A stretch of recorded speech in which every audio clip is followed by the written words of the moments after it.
Well, it's an ancient monument that just about everyone recognizes. That's right. It does have its secrets, and some are revealed in the latest attraction at Union Station.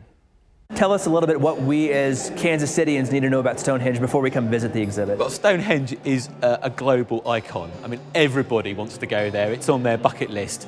But it is also a prehistoric monument that was constructed about 5,000 years ago. And what people don't realise is what you see, it's actually just the final stage of a monument that was in use for over 500 years. Wow. Those stones sort of standing in a circle, sort of almost presenting like doorways into another dimension or something like that. And what this exhibit really focuses on are the artifacts found kind of around it and used to shape it, and just the sheer size of these and how people were able to move them 5,000 years ago, because these stones are huge. Well, that's right. I mean, one of the incredible things about the monument is it's made basically out of two different kinds of stone. You've got this stone called sarsen, which is unbelievably hard sandstone that came from about 20 miles away, just north of Stonehenge.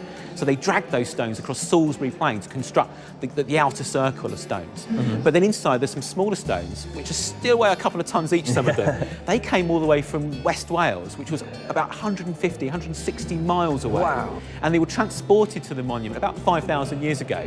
So when you start thinking about that, it's absolutely mind-boggling, isn't it? I have a hard time walking down the hallway some days by myself. Nonetheless, moving a 2-ton stone 150 miles. Do we know why people wanted to do this? Well, the point is that the stone obviously had something special about it. Yeah. I mean, that's pretty obvious, isn't it? That they'd recognised something in this stone that was special to them. It's possible that originally these stones over in Wales had been used to construct a monument there. The stones had a history to them. They had perhaps some kind of properties that they believed maybe helped them in trying to understand the past and linking them up with their ancestors. Because one thing we know about Stonehenge is that it was actually used originally as a cremation burial site. So in its earlier stages, there was over probably 100 people probably buried there, cremated and buried there. Really?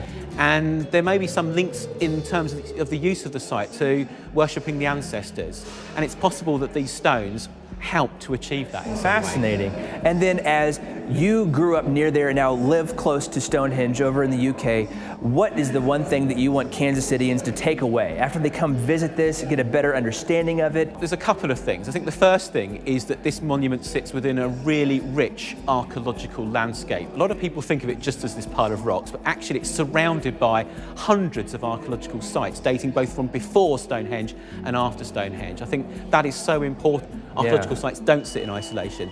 But the second thing is actually this site was made by people like us who had incredible ingenuity, and that they did this amazing thing in constructing this monument. There's nothing magical about it. There weren't aliens involved or anything like that. Are you sure? I'm very sure. Okay. It was done by people who were unbelievably intelligent and highly skilled, who had this desire, as I said, to perhaps connect with the ancestors and create this monument to do that. And you can unlock the secrets of Stonehenge yourself at Union Station. The exhibit runs now until the end of September.